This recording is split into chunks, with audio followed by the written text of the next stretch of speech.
അതിപ്പോ ഇത് മാത്രമല്ല കേട്ടോ, നമ്മുടെ വിവാഹങ്ങൾ ഇതൊക്കെ ആലോചിക്കേണ്ട കാര്യമാണ്. നാരായണഗുരു പറഞ്ഞത് 9 പേരെ വിവാഹത്തിൽ പങ്കെടുക്കുന്നുള്ളൂ എന്നാണ്. 9000 പേരെ വിളിച്ചിട്ടും തീർന്നില്ല. 9 പേരെന്ന ഗുരു പറഞ്ഞ വധുവരൻ, വധുവിന്റെ വരന്റെ അച്ഛനമ്മമാര്, സാക്ഷികളായിട്ടുള്ള ഒരു നാട്ടിലൊക്കെ ആരെങ്കിലും, പിന്നെ വധുവിന്റെ വരന്റെ ഓരോ സുഹൃത്തുക്കൾ, ഇത്രയും പേരെന്നാണ് ഗുരു പറഞ്ഞത്. അപ്പൊ ഗുരുവിന്റെ പടത്തിന് ചുറ്റും തന്നെ ഒരു 90 പേരുണ്ടാവും. ഞാൻ പറഞ്ഞു വന്നതെന്താണെന്ന് വെച്ചാൽ, ഇങ്ങനെ ഈ ഒരു ജീവിത രീതി ഞാനിത് പറയാൻ കാരണം, പരിസ്ഥിതി ബോധം എന്ന് പറയുന്നത് പ്രകൃതിയോടുള്ള ഒരു കേവലാരാധനയല്ല. അതാണ് അതിന്റെ ഏറ്റവും മർമ്മസ്പർശിയായ രാഷ്ട്രീയ ഉള്ളടക്കം. പലപ്പോഴും നമ്മൾ ഈ ഭീമാകാരമായ പടുകൂറ്റൻ വീടുകളൊക്കെ ഉണ്ടാക്കി, പണ്ടൊരു ഭരിതം ഉണ്ടായിരുന്നു, നിങ്ങൾ ഓർക്കണ്ടോന്ന് പറഞ്ഞൂടാ. പണ്ട് നമ്മുടെ ഈ ലോ കോസ്റ്റ് വീടുകൾ ഉണ്ടായിരുന്നല്ലോ, ലാറി ബേക്കർ ഉണ്ടാക്കിയത്. അപ്പൊ അതിനെ കുറിച്ച് എന്തായാലും ഫലിതം വെച്ചാൽ, എത്ര പണം ചെലവായാലും വേണ്ടില്ല ഒരു ലോ കോസ്റ്റ് വീട് പണിയണമെന്നാണ്.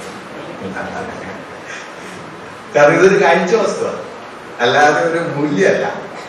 എന്നതുപോലെ വലിയ പട്ടുകൂറ്റൻ ഭീമാകാരമായ 2-3 പേർക്കോ താമസിക്കാനായി 4000 സ്ക്വയർ ഫീറ്റ് വീട് പണിതതിനു ശേഷം ചുറ്റും പച്ചപ്പും അല്ലെങ്കിൽ മുളന്തണ്ടും വച്ച് പിടിപ്പിക്കുന്നതിന് നിങ്ങൾ പാരിസ്ഥിതികത എന്ന് തെറ്റിദ്ധരിക്കാൻ പാടില്ല. നിശ്ചയമായിട്ടും മനുഷ്യർ പ്രകൃതിയിൽ ഇടപെട്ടും പ്രകൃതിയെ രൂപാന്തരപ്പെടുത്തിയുമാണ് ഇതുവരെ എത്തിയത്. നമ്മുടെ കൃഷി എന്നത് പ്രകൃതിയിൽ ഇടപെടലാണ്. മനുഷ്യൻ എന്ന ജന്തുവിന്റെ തന്നെ സവിശേഷത പ്രകൃതിക്കുള്ളിൽ നിലനിൽക്കുമ്പോൾ തന്നെ പ്രകൃതിയുമായി ഇടപെടുന്ന ഒരു ജന്തുവാണ് എന്നതാണ്. ഇപ്പൊ ഒരു മരത്തിൽ പഴമുണ്ട് എങ്കിൽ ഒരു ജന്തു ആ പഴത്തിന് വേണ്ടി ആഗ്രഹിച്ചാൽ ചാടി നോക്കാം എന്നല്ലാതെ കിട്ടിയില്ലെങ്കിൽ ഉപേക്ഷിച്ച് പോകാനേ പറ്റുള്ളൂ. പിന്നെ കിട്ടാത്ത മുന്തിരിങ്ങ പൊളിച്ചതിനെ കുറിച്ചൊരു കഥ വേണമെങ്കിൽ പറയാം. മറിച്ച് മനുഷ്യന്റെ അടിസ്ഥാന സവിശേഷത എന്താന്ന് വെച്ച് കഴിഞ്ഞാൽ, കിട്ടാത്തൊരു മുന്തിരിങ്ങയാണെങ്കിൽ തൊട്ടിയെട്ടി പറിക്കാന്നുള്ളതാണ്. ടൂൾ മേക്കിംഗ് എന്ന് പറയുന്നത് വാസ്തവത്തിൽ പ്രകൃതിയിൽ ഇടപെടലാണ്.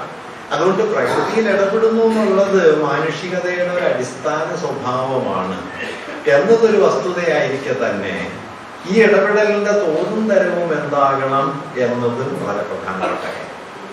ഈ തോതും തരവും തീരുമാനിക്കുന്നിടത്താണ് പ്രകൃതിബോധം എന്നത് നീതിബോധമായി, സാമൂഹ്യബോധമായി, രാഷ്ട്രീയ ഉത്തരവാദിത്വമായി ഒക്കെ മാറുന്നത്. അല്ലാതെ പ്രകൃതിബോധത്തെ കേവലം ഒരു പ്രകൃത്യാരാധന, പ്രകൃതി സൗന്ദര്യത്തോടുള്ള നമ്മുടെ ആഭിമുഖ്യം എന്ന നിലയിൽ നമ്മുടെ വീട്ടുവളപ്പിലെ പച്ചപ്പ് എന്ന് കാണുകയല്ല വേണ്ടത്. ഏറ്റവും വിപുലമായ ഒരു രാഷ്ട്രീയ മൂല്യമാണ്, വിഭവനീതിയുടെ പ്രശ്നമാണ് പ്രകൃതിബോധം. വിഭവനീതി. കാരണം ഒരു ഭൂമി ജന്മം നൽകിയ വിഭവങ്ങളിൽ ഭൂമിയിൽ എല്ലാ മനുഷ്യർക്കും തുല്യാവകാശമുണ്ട്. നിങ്ങളുടെ പാരമ്പര്യ സ്വത്ത് നിങ്ങൾക്ക് കൈമാറി കിട്ടുന്നത് പോലെ മനുഷ്യവംശത്തിന്റെ പാരമ്പര്യ സ്വത്താണ് പ്രകൃതി. അത് മനുഷ്യവംശത്തിന് അവകാശപ്പെട്ടതാണ്. ഈ മനുഷ്യവംശത്തിന്റെ ദീർഘചരിത്രത്തിൽ 100-200 കൊല്ലം അത് കൈയടക്കി വച്ച ഏതെങ്കിലും ഒരു സാമൂഹ്യ വിഭാഗം ലക്ഷോപലക്ഷം വർഷം കൊണ്ട് വികസിച്ചു വന്ന പ്രകൃതിയുടെ അടിസ്ഥാന വിഭവങ്ങളെ മുഴുവൻ കുത്തി കവർന്ന് തങ്ങളുടെ ജീവിത സൗകര്യങ്ങൾ ഒരുക്കി പ്രകൃതിയെയും സമൂഹത്തെയും ഒരു ചപ്പുകൂനയാക്കി മുമ്പോട്ട് പോകുന്നതിനെ നാം പുരോഗതി എന്നോ വികസനമെന്നോ കാണേണ്ടതില്ല. നോക്കൂ, ഞാൻ ഈ പറഞ്ഞ വാക്യം പുതിയ കാര്യമൊന്നുമല്ല. മാർക്സ് വളരെ മുമ്പ് പറയുന്ന ഒരു വാചകം എന്താന്ന് വെച്ച് കഴിഞ്ഞാൽ, ഞാൻ ഈ മാർക്സ് എന്ന് പറയുന്നത് മാർക്സിനെ സ്ഥാപിക്കാൻ വേണ്ടിയല്ല കേട്ടോ, ഇത് മർമ്മസ്പർശിയായ ഒരു രാഷ്ട്രീയം ഇതിൻ്റെ ഉള്ളിലുണ്ട് എന്നുള്ളത് കൊണ്ടാണ്. മാർക്സ് പറഞ്ഞത്, ഒരു കൂട്ടം ജനങ്ങളോ ഒരു രാഷ്ട്രത്തിലെ ജനങ്ങളോ മനുഷ്യവംശം അപ്പാടെ തന്നെയോ ഭൂമിയുടെയും പ്രകൃതി വിഭവങ്ങളുടെയും ഉടമകളല്ല. പ്രകൃതിയുടെ ഉടമാവകാശം മനുഷ്യനില്ല. തുടർന്ന് അദ്ദേഹം പറയുന്നത്, തനിക്ക് കൈവന്ന സ്വത്ത് കൂടുതൽ മെച്ചപ്പെട്ട നിലയിൽ അടുത്ത തലമുറയ്ക്ക് കൈമാറുന്ന ഒരു കുടുംബനാഥനെ പോലെ. ആ പ്രയോഗങ്ങളിലൊക്കെ ചില പ്രശ്നങ്ങൾ ഇന്നുണ്ട്. കുടുംബനാഥനാണോ നാഥയാണോ എന്നൊക്കെ വേണമെങ്കിൽ ചോദിക്കാം. പക്ഷെ 18-19 നൂറ്റാണ്ടിന്റെ യുക്തി എന്ന് കണ്ടാൽ മതി. തനിക്ക് കൈവന്നത് കൂടുതൽ മെച്ചപ്പെട്ട നിലയിൽ അടുത്ത തലമുറയ്ക്ക് കൈമാറുന്ന കുടുംബനാഥനെ പോലെ പ്രകൃതിയെ കൂടുതൽ മെച്ചപ്പെട്ട നിലയിൽ അടുത്ത തലമുറയ്ക്ക് കൈമാറുക എന്നതാണ് മനുഷ്യന്റെ ഉത്തരവാദിത്വം. ആ ഉത്തരവാദിത്വത്തിന്റെ നിർവഹണമാണ് നിങ്ങൾ നടത്തുന്നത് എന്നതുകൊണ്ടാണ് ഞാനത് എടുത്തു പറയാൻ ആഗ്രഹിക്കുന്നത്. കൂടുതൽ മെച്ചപ്പെട്ട നിലയിൽ കൂടുതൽ മനുഷ്യോചിതമായ നിലയിൽ, കൂടുതൽ നീതിപൂർണമായ നിലയിൽ പ്രകൃതിയെ അടുത്ത തലമുറയ്ക്ക് കൈമാറും. പ്രകൃതി എന്ന് പറയുന്നത് നാം കൊല്ലത്തിൽ ഒരിക്കൽ ടൂർ പോകുന്ന ഒരു സ്ഥലത്തിന്റെ പേരല്ല, നാം വസിക്കുന്ന ഇടത്തിന്റെ പേരാണ്. ആദ്യം അവിടെയാണ് വയ്ക്കേണ്ടത്. നാം ആണ്ടിലൊരിക്കലോ എപ്പോഴെങ്കിലുമോ വിരുന്ന് ചെല്ലുന്ന ഒരു കാഴ്ച വസ്തുവിന്റെ പേരല്ല, നാമായി ഇരിക്കുന്ന സ്ഥാനത്തിന്റെയും നാമായി അനുഭവിക്കുന്ന ജീവിതത്തിന്റെയും ആകത്തുകയുടെ പേരാണ് പ്രകൃതി എന്ന്. അവിടെ ഒരു കാര്യം കൂടി ഓർക്കണം, ആ പ്രകൃതിയിലുണ്ടാകുന്ന ഓരോ വിനാശവും പ്രാഥമികമായി ബാധിക്കുന്നത് ആ സമൂഹത്തിലെ ഏറ്റവും ദരിദ്രരായ മനുഷ്യർ. പാരിസ്ഥിതിക നാശത്തിന്റെ ലോകത്തെവിടെയുമുള്ള ഒന്നാമത്തെ ഇരകൾ ലോകത്തെ അതിദരിദ്രരാണ്. അതിപ്പോ നിങ്ങൾക്ക് നോക്കിയാൽ അറിയാം. നിങ്ങള് പുനരുജ്ജീവിപ്പിച്ചെടുത്ത ഒരു തോടിന്റെ വക്കിൽ, ഒരു പുഴയരികത്ത് ആരുടെ ജീവിതത്തിനാണ് അതുകൊണ്ട് പ്രയോജനം ഏറ്റവും കൂടുതൽ കിട്ടിയത് എന്ന് ചോദിച്ചാൽ അവിടുത്തെ സാധാരണക്കാർക്ക്.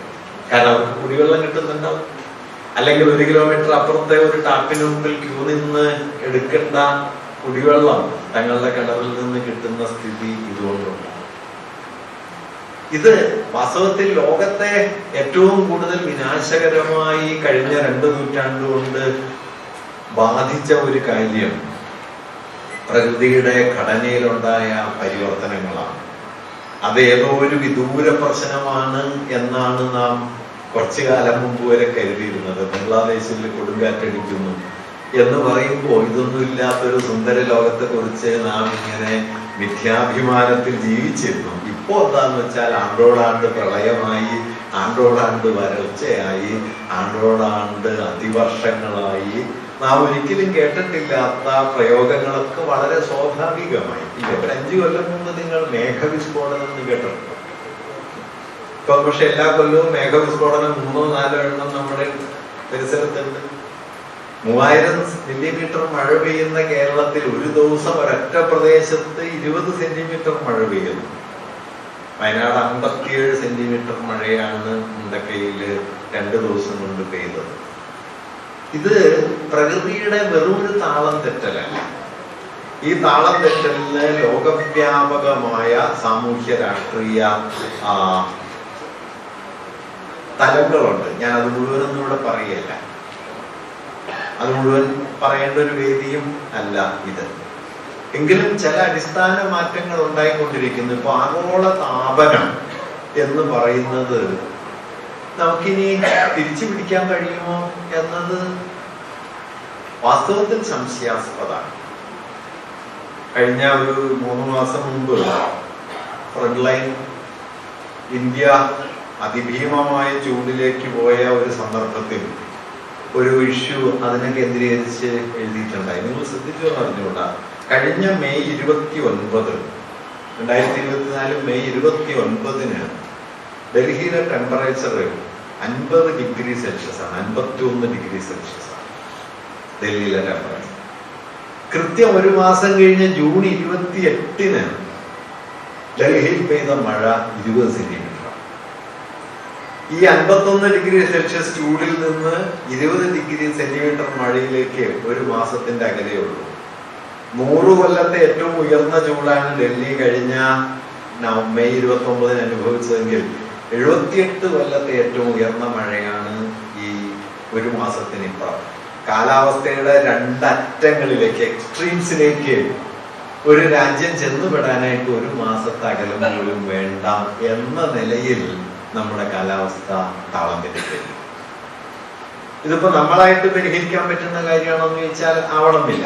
പക്ഷെ നമ്മളായി ചെയ്യേണ്ട കാര്യങ്ങൾ നിശ്ചയമായിട്ടുണ്ട്. കേരളത്തിൽ താരതമ്യേന ഒരു പുരോഗതി സമീപകാലത്ത് നേടിയിട്ടുണ്ടെന്നാണ് ഞാൻ കരുതുന്നത്. ഇപ്പൊ 970-നും 2000 ഇടയില് അന്തരീക്ഷ താപത്തിന്റെ, ആഗോള താപത്തിന്റെ നിലയിലുള്ള വർധനവ് ഏതാണ്ട് 0.18 ഡിഗ്രി സെൽഷ്യസ് ആണ്. ഒരു ഡിഗ്രിയുടെ 1/5 താഴെ 0.18. എന്നാൽ 2010-നും 2020-നും ഇടയിലെ ഏതാണ്ട് ഇത് ഇരട്ടിയായി. അത് 0.32 ഡിഗ്രി സെൽഷ്യസ് ആണ്.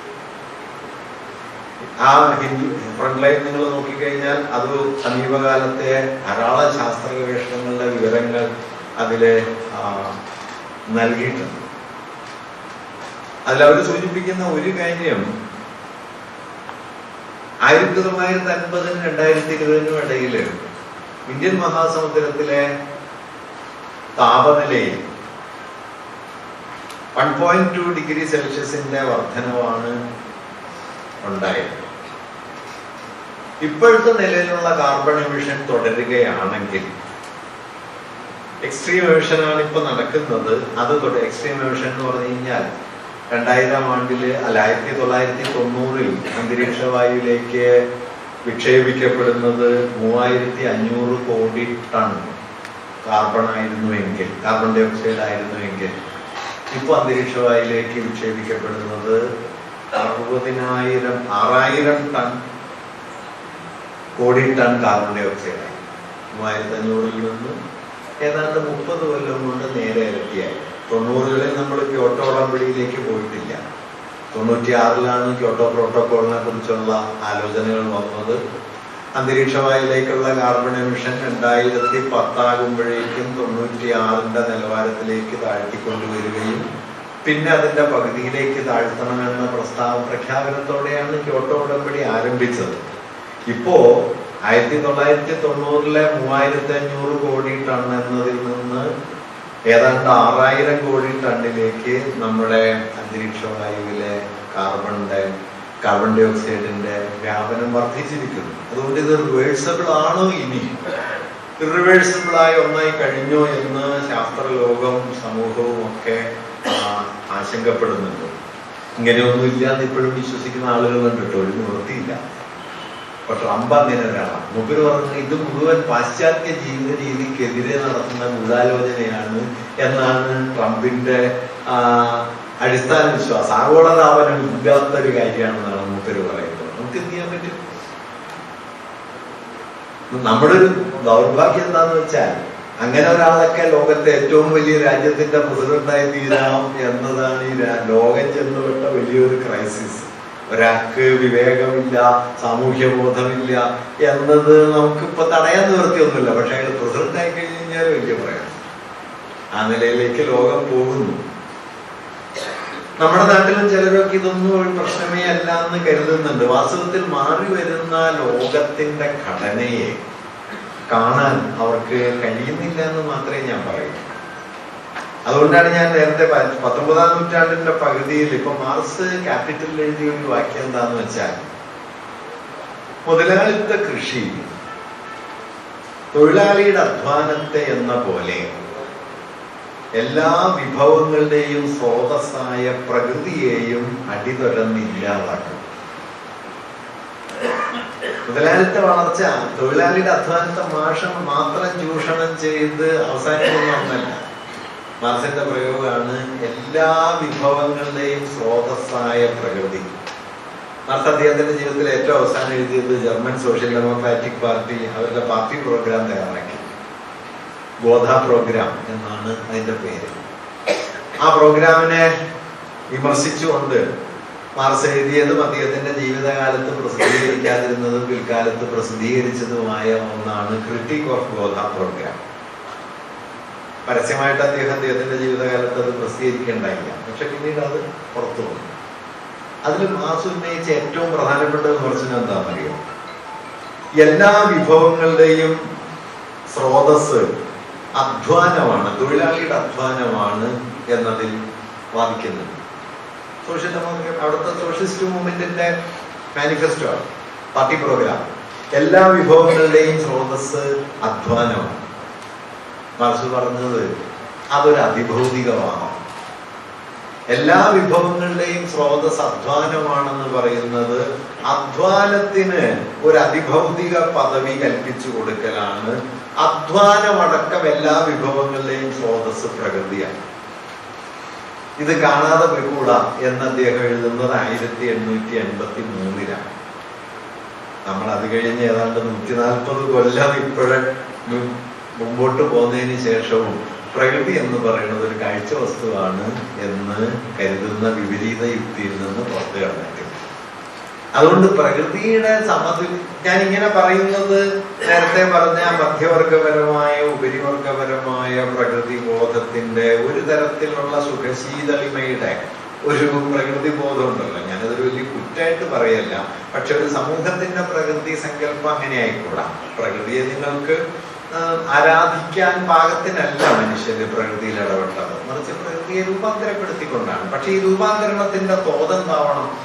ആ തോത് ലളിതമായിട്ട് പറഞ്ഞാൽ പ്രകൃതിയിൽ നിന്ന് എടുക്കുന്നതും പ്രകൃതിയിലേക്ക് കൊടുക്കുന്നതും തമ്മിലുള്ള ഒരു ബാലൻസാണ്.